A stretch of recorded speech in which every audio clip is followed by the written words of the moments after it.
Good morning, everybody. So after doing the video last night about carrots, I'm going to branch out and do another one this morning on zucchini.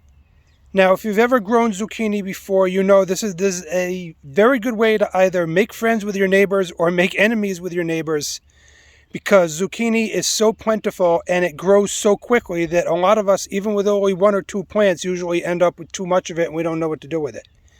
So I'm going to talk you through the planting of the crop, and again, just as we did with the carrots last night,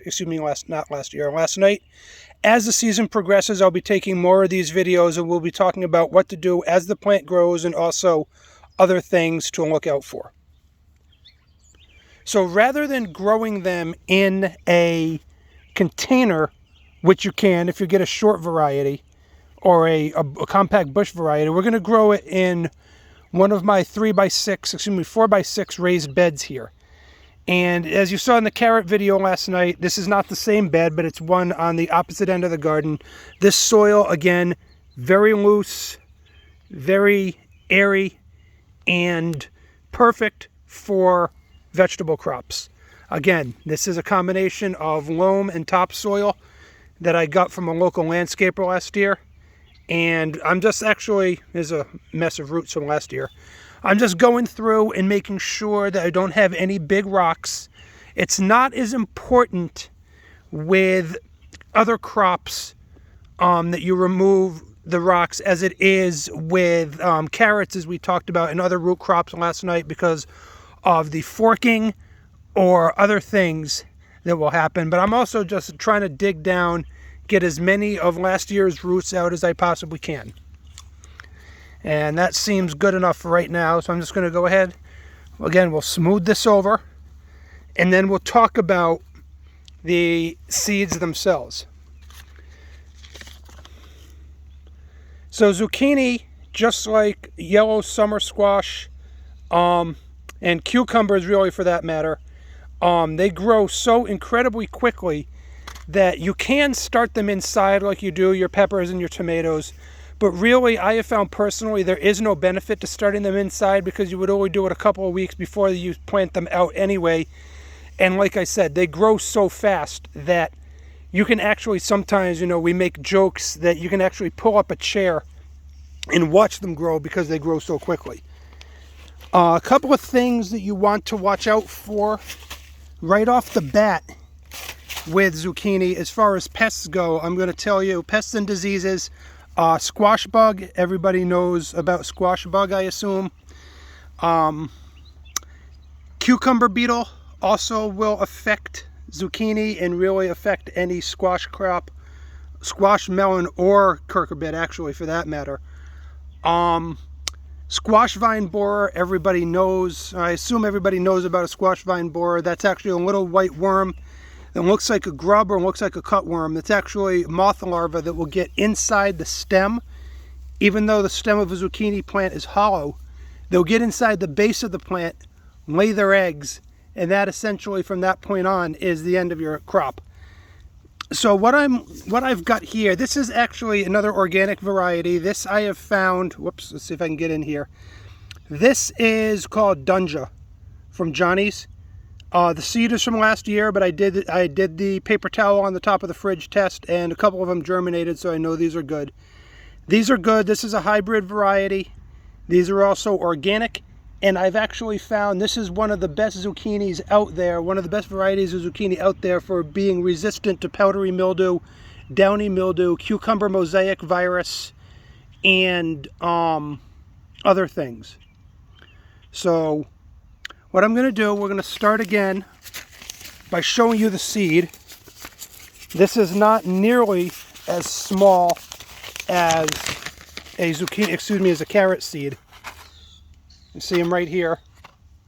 Much bigger, much more easy to work with. So no tweezers necessary here, no separate seeder necessary here. We're just going to get right at it. So there's a term that you hear quite frequently if you read the back of a seed packet, of a packet of seeds for a cucurbit, a vining squash, a bush squash, or anything, and it's called a hill. Now, Eric, what is a hill? A hill is really nothing more than a fancy way of saying a circle of seeds. So on the back of this particular pouch of seeds, if I could find where it actually says it, I don't know if it's actually to say the word hill on this one. And it doesn't. But just know that a hill is nothing more than just saying a fancy word for saying a circle of seeds. So what we're going to do with these zucchini, I had mentioned last night about the carrots. You know, why would you want to thin them out to 2 inches apart when you can just sow them to 2 inches apart anyway? With zucchini, what we're actually going to do is I'm going to make a little indentation right here after I mix it up a little bit more. I'm going to make a little indentation in the soil right here. Mound it up around all 4 sides, kind of making like a circle like this right here. And what I'm going to do is I'm actually going to take 3 seeds and I'm just going to dump them right in, spaced, equal spaced, about 1 inch or 2 apart in a triangle shape like this. Reason being is because each one of these seeds, obviously, each individual carrot seed we talked about last night is going to give you 1 carrot, but each one of these seeds is going to be its own plant. So what you want to do is you want to go ahead and put 3 of them in just to make sure that you're going to have good spacing, and you have a choice of which one of the 3 looks the healthiest when these germinate in roughly zucchini germination. I wouldn't be surprised. It's actually 11 o'clock right now on Thursday, May 13th. I would not be surprised if these are up by Saturday, by sometime Saturday morning or Saturday afternoon. So what you saw me do here, like I said, we made the ring. I'm just going to gently push down each one. Again, we talked about good soil to seed contact last night. And then just take some excess, like we did, over the top, tamp it down. And a good thing to have when you're planting seed like this, if I can grab, I don't even know if I have a stick, but what I like to do, oh, I do have a stick. I'll steal it from my peas over here, is just kind of put a stick right in the middle, just as an indicator where you planted the seed, so you don't accidentally dig it up or plant over the top of it when you go to plant your next crop. Now, zucchini and summer squash, they do need room to spread, probably about 3 feet out in each direction. So what I'm going to do, this is how I do it, and this is going to be, probably should be no surprise to you, but here's probably the best thing you could have to find out how closely your plants are spaced together. No real surprise to anybody.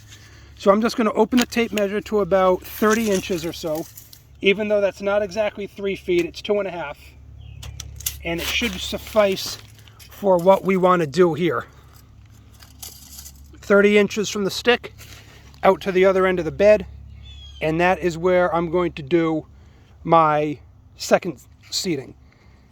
And again, tamping them down when you're done and making sure that you water them in good. You don't have to necessarily be too careful here as we were with the carrots last night on the misting setting on the hose or the watering can, because these seeds are big and they don't have a tendency to float away like the smaller carrot seeds do or lettuce seeds, unless you are, over watering. So that's a look at zucchini seeds. And we will, like I said, monitor this throughout the season. And I may come back out here Saturday and do another video and show you that they've come up.